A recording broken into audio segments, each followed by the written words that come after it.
Welcome to Don't Follow the Shepherd. I am excited to have Angie Hawkins here. She's in Honolulu, or in Hawaii rather, and she relocated from Chicago, which is freezing cold, although I like Chicago. Hawaii is a very nice, warm, and a bit humid at times, but I like the tropics. So you're an inner glow coach. Why don't you tell us a little bit about that? She has an interesting story. I call it, kind of borrowing her language, train wreck. She uses that, not me, to triumph. But her memoir is out, Running in Slippers. And why don't you tell us a bit about how you got into writing this book? So I think there's several questions in there. Well, first of all, an inner glow coach. Basically, I'm a self-love coach. I don't like using that term because a lot of people think of self-love as like spa days and things like that, which that is definitely a part of loving yourself. But I think self-love starts from within, which was actually the journey that I talk about in my book, Running in Slippers, because it covers this 5-year period of my life that, again, it was a total train wreck and it's extremely vulnerable. My worst mistakes, everything is in that book. And the reason I wrote it that way is because I feel like we tend to hide behind social media facades. And even in real life, we put on our happy face and pretend everything is okay. But the truth is, life is really hard, and I don't feel like we're talking about the hard things that happen to us. So the whole goal of the book is connection through vulnerability, because it's like, why? Let's just start talking about this stuff and talk about, because I think everybody has train wreck experiences in their life. So I'm just trying to make that part of a normal conversation. Yeah, it's interesting. It's one way to kind of approach um, a demographic of sensitive, vulnerable people, to really tell your story and be as authentic as possible. Uh, I'm not suggesting that you're using it simply to market, but it is a great way to find potential clients, as a coach, because, um, they read your story, they can relate to it. A therapist, although they may write something like that, they're less inclined to be as forthcoming about their story, right? And so this is kind of an interesting element. And a lot of people, whether they use Trainwreck or not, can relate to that kind of being down and out. You know, Yeah, for sure. And it was funny because it felt very embarrassing for me to put out a lot of the things in the book, but the interesting thing about that was the most common feedback I got was how relatable it was, or people would reach out to me and say this specific thing that happened to you that was also something that was embarrassing for me to write about, that happened to them as well. So even though we may not go through the exact same things, like human experiences are real. Like, for instance, some of the things that happened in the book, my dad died, I went through a breakup, I moved to a new location. These are all things that we deal with as, in general as human beings, whether it's the exact same details or not. yeah, it's like when people talk about adverse childhood experiences, right? They forget that there's a huge cluster of things, from just as simple as birth order or Oh, size yeah. of kids in the family. A lot of things that we don't think of, that are kind of so normalized, right? But there can be so many stressors. And then there are, of course, these these bigger stressors, these bigger psychosocial stressors, from the death of a parent to relationship issues, but those multiply, right? And so when people talk about complex PTSD, for example, they can be talking about relational trauma and other things as well. So, do you, I read a bit, an excerpt about the Honolulu Zoo. I used to work in the zoo field. I didn't know that there were a lot of transients or homeless folks kind of congregating around the Honolulu Zoo. Uh, Well, there's a Not lot that of that's a huge. transient Go and ahead. homeless folks everywhere. Right. Got it. Got it. Yeah, I just didn't know it. It didn't occur to me, so it was kind of an interesting thing to read. Do you do you find that you know that the multiple stressors had a certain impact where they kind of synergistically potentiated each other? In other words, uh, would one in isolation have left you okay, whereas these multiple things started to add up? Yeah, so to go back a little bit, to your point, I also had issues that were following me from childhood, which just to give you the overview, because there's more than one, but the overarching issue was that both of my parents were emotionally unavailable. So as an adult, I understand what that means. But as a child, there was the only way for that I was able to interpret that was I felt that I didn't deserve to be loved. So that was a belief that I carried with me my entire life. And then, as you know, your beliefs dictate your behaviors, which dictate the things that you are bringing into your life. So I had that following me around. And then to your point, there were these life events. Like right before my dad passed away, my boyfriend broke up with me. Then my dad passed away. So those were two very grief-filled events pretty much at the same time. And I was 37 at that time, and I had spent 37 years running away from my feelings. So it was like a very uncomfortable time for me. And then the next 2.5 years was just challenge after challenge after challenge, which would have drove a mentally healthy person insane probably, but because I was already had all of these false limiting beliefs and yes, just a lot of significant events happening at once, that definitely exacerbated the situation. Now, people often talk about anxiety and depression with a trauma history. Can you talk a bit about your experience? I mean, I haven't read the book yet, but can you talk about, which, no offense to you, I got my hands full here, No, I totally but get it. anxiety and depression, can you talk a bit about that? Yeah, I Yeah, I'm also had, sweating here for anyone watching. so am I I got actually to though. I got to turn the AC on. I'm starting to rain.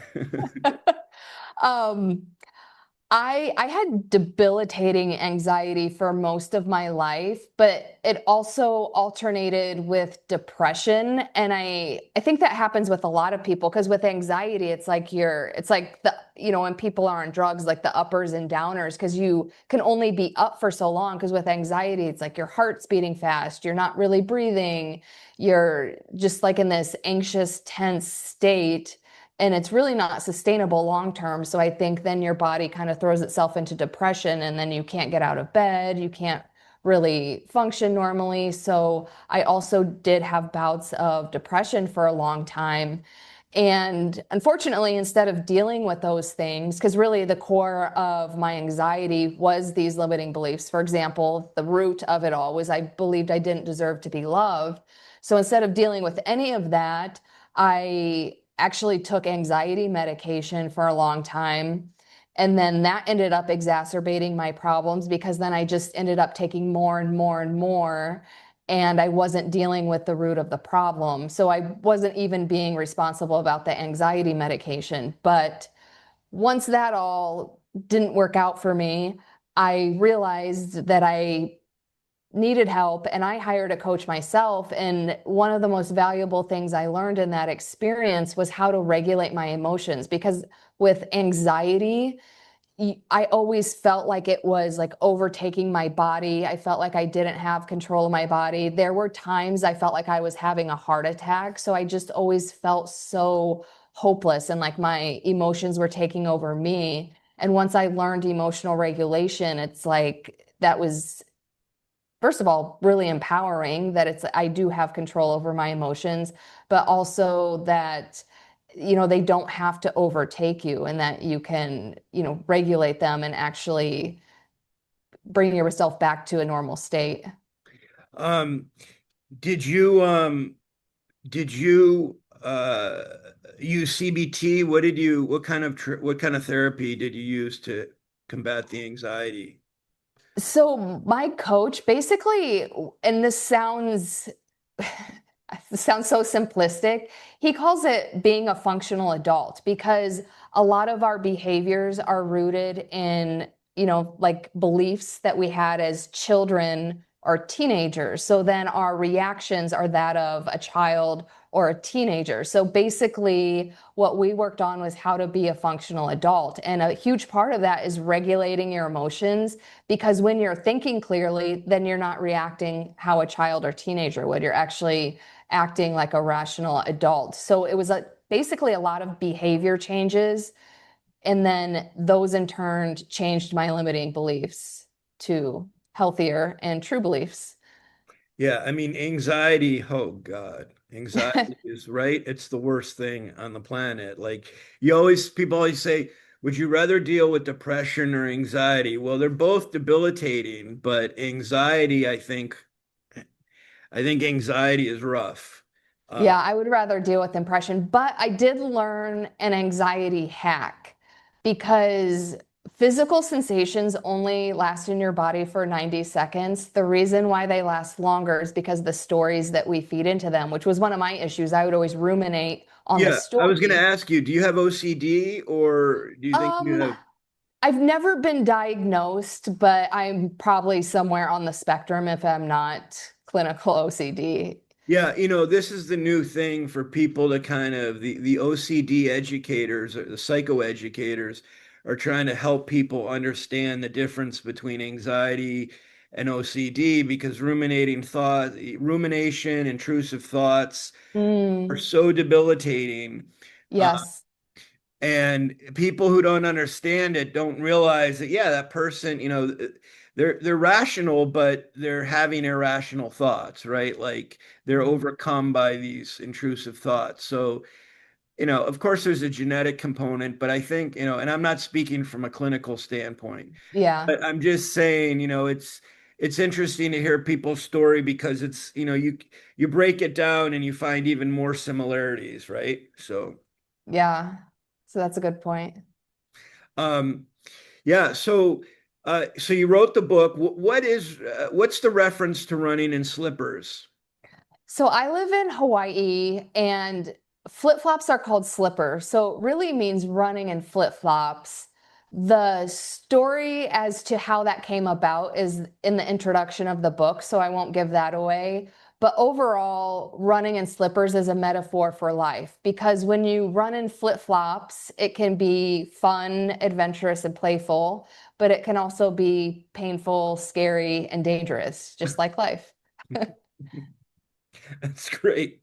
Yeah, no, it's great. I was thinking wearing my marketing hat when I was reading the title, I was thinking, why isn't it flip-flops?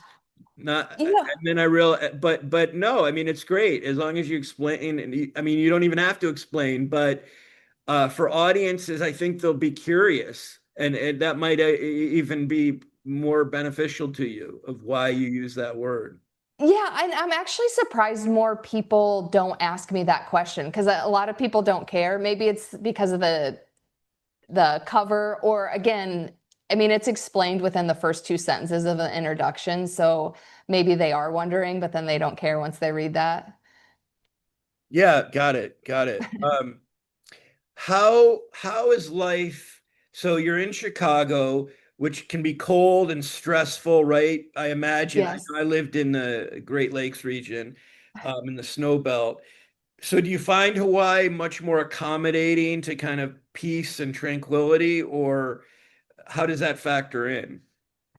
That's a great question, because people assumed that I moved here because of the weather, and that was a huge part of the reason. Another big reason why I moved is because there's a lot of anger in Chicago. There's just a lot of angry people, and I'm an empath. So I would absorb that, and I would find myself being angry for no particular reason. So one of the reasons I wanted to move here is because I had been here before, and I know the culture is very aloha and loving. However, what I didn't anticipate was that the local culture is not very welcoming to mainland white people, because there's already a lot of resentment about the US illegally occupying Hawaii, because it was its own kingdom, and then the military came in and was like, oh, we like this, and now we're going to take it over. So there's still a lot of resentment about that. Therefore, there's a lot of current resentment about white people from the mainland moving here. So I was not very welcomed. And I would say I still struggle to some extent with the culture. Like, for instance, I'm a surfer. It took me a long time to be accepted into the surfing community, and I'm talking years. So it's not all sunshine and rainbows. Also, coming from Chicago, you have the world at your fingertips. Like everything I needed was in my neighborhood. If I went to the grocery store, there's 100 kinds of everything. There's just not that kind of variety there. Things aren't available here. It's not as easy, I guess is the best way to put it. So Yeah, there I are mean, a lot of struggles of living here. I've lived in 9 states, including Alaska, and a lot of Alaskans winter in Hawaii. Oh, So, yeah. very interesting. This makes me think of how much environment, influences, like just kind of an underlying, let's say, resentment or anger, agitation in a population has to impact empaths and more hypersensitive types, right? Like for me, I've lived on the East Coast. I don't know that I could live like in New York City, right? Because Right. to me, I could be wrong, but I sense way too fast, way too way too abrupt, the way people kind of engage. Um, the West Coast is just a little more laid back. Not to say that it doesn't have its issues, right? So, Yeah. um, yeah, no, this is great. So do you want to talk about how people um, can engage with you with your Inner Glow program? Yes, so I am an inner glow coach. I help high achieving women go from chasing external validation to radiating confidence within so they can finally feel happy, free, and loved for who they are. I For all new clients, I offer a free call. And on that call, I'm happy to work with you with whatever you may be struggling with. And if you need ongoing help, I can let you know about my coaching program because it's not for everyone. And if it's not a good fit for you, I know other coaches, I have other resources. The whole goal of the call is to get you help and get you loving yourself again. Um, No, I forgot what you did. You were in corporate, right? Before you Yes. you tell me about making that transition. Was that scary to become an entrepreneur, if you will? It was terrifying, but mostly because I resisted it for a long time. Because when I went through my own growth journey, I started to realize because I went through life just doing what you were quote unquote supposed to do. I went to college, I got a degree, I got a corporate job. And in hindsight, I was never really happy working in corporate America. It was just something that I was supposed to do. And the money is good and the benefits are good. So there was that. But the more I did the internal work and found out who I really was, I realized there was just a huge disconnect with corporate America. And I would love to say at that point, that's when I quit and decided to become an entrepreneur. But it was just an idea that I had that I never really took action on because I was too scared. But then when I was in corporate America, I was put into this situation where I had a really toxic manager. And that was when I was like, I think this is my sign that I need to go. So, and it even took several months from there because I needed to make sure I had everything in place to be able to make the switch. But then I made the switch to being an entrepreneur.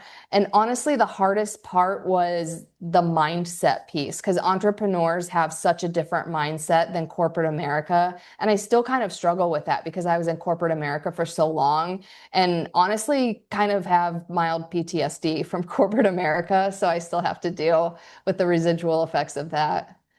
Well, it's interesting. I have a friend who just wrote a book, and I haven't read her book either yet, but she's on a spiritual journey, and she's in corporate America, and I don't want to say too much, but she's like got to a point where it's interesting. She's come to the conclusion that she can't, she's not aligned with the corporate world.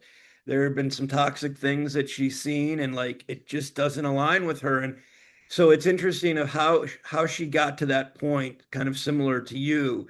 Um, it seems that as soon as you work on your own post-traumatic growth and one's on a spiritual journey, that you become more disillusioned with the corporate culture. Not everybody, but many. Agree. And I think a lot of it has to do with the fact that to corporate America is it's pretty much a game, and you have to play a role to fit in that game. And when you go on a healing journey to become your authentic self, it just feels gross to be anything else but yourself. And I don't know if your friend got to this point or has gotten to this point yet, but I got to the point where my body was physically rejecting my job. Like I was physically getting ill because I could not stand working in corporate America anymore. Like that's how big the disconnect is. Was it was it the toxic boss dynamic, which of course is very common, the bullying? Whether you're a high performer or a low performer, you can be bullied, right, and scapegoated in an organization. But was the toxic boss, was it had you removed that, would you have been okay? Or did you realize the culture was just too unaligned with what you feel about, your value system? Yeah, that was the straw that broke the camel's back. But when I really reflected on it, I had been stale in corporate America for about 4 to 5 years. But when it's kind of like a bad relationship, when you're in it, you just really can't see it for what it is until you're out of it. And then a lot of things become a lot clearer. So it was the same thing for me. The toxic manager was the straw that broke the camel's back. But when I left, it was like I was seeing all these things that I hadn't been seeing before. Well, it sounds to me like, these trauma bonds persist, right? You get intermittent Hmm. reinforcement even at work. Yes. Then you think there's hope, or you're like, oh, they're going to make a change. Well, it's funny you say that because one of the biggest things I noticed was corporate America is really like a dysfunctional family because all the same roles exist in corporate America Right. in that way that are in a dysfunctional family, and you can just point them out by person. Yeah, you should look up Dr. Natalie Martinek. She and I used to talk about she has the brand hacking narcissism, and uh she talks about, I used to talk more about, dysfunction and a scapegoat, golden child kind of sense. And I'm not saying that applies to me, but those same roles play out definitely in the corporate world. And it's Yes. tough because those people, it's like you said, it's kind of hard to see it for what it is when you're immersed in it, right? Yeah. And that's what allows them to perpetuate. Right, right. Well, this is great. What links can we go to? Running in Slippers has its own website, basically. Or that's your coaching site and your book site, right? Yes, I consider running in slippers my brand because Okay. again, I'm very authentic and that's a metaphor for life. But it's also my book. So that what runninginslippers.com is my website. There is information about my book. There's also information about my coaching program. And I don't know when this is going to air, but I am offering a special on my coaching program through August 31st for $1,000 off. So all Great. that information is available on my website. I forgot to ask you, what are your, I don't want to say ideal clients, but who are the type of people you typically work with? That's a great question. I like to work with women who they've probably done some work on themselves so that they're definitely aware that they're stuck in these patterns of seeking love and approval and things of outside of themselves. So meaning they're most likely overachievers at work. They're most likely people pleasers in their relationships, whether it's family, platonic, or romantic. Um, and all of this stems from not feeling inherently worthy of love on their own. So what I coach them to do is to understand their inherent worth, and then because what people don't understand is like when you have all of that from within, then the things fall into place for you. Then now you have a new group of friends who is loving and supportive. Now you have a relationship that's loving and supportive that you don't have to chase after love. Now you have this job that respects you, so you don't have to chronically overachieve to prove your worth. So the confidence and radiance starts with within, and then everything else will fall into place. So women that I talk to are just really struggling because they're always wanting to do or be, but the truth is everything is within them and they don't have to chase after it.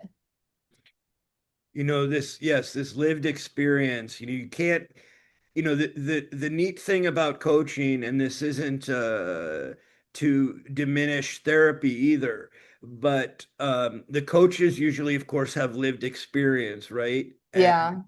a therapist is unlikely to have lived experience in everything they're dealing with, right? But when the coaches and I love therapy, don't get me wrong, but the coaches, focus often on their lived experience and how they can work with individuals. And so that's a really kind of neat opportunity, which, you have more flexibility coaching, but, therapy, of course, has its place. So, Absolutely. And even like if someone truly needs therapy, because there are people who have deep trauma and that is way beyond my level of expertise, and I would recommend them to a therapist. So there is a place for each function. It just depends on the individual. And most of the women I work with, they've done some level of therapy, but they just want to take it to another step. Because the one of the things that therapy often lacks for most people, and I know it did for me, it's like you have all this information, but then it's like, what do you do with it? So with coaching, like my clients always have homework to implement. So they're constantly behaving a certain way. And again, like that's how I learned by implementing these behaviors, it changed my internal beliefs. great. Well, thank you so much for being on the program. Don't Follow a Shepherd. Angie Hawkins, Running in Slippers. Her book is out, and her website is runninginslippers.com. So thank you so much. It was great to have you. Yes, thank you for having me on. Welcome.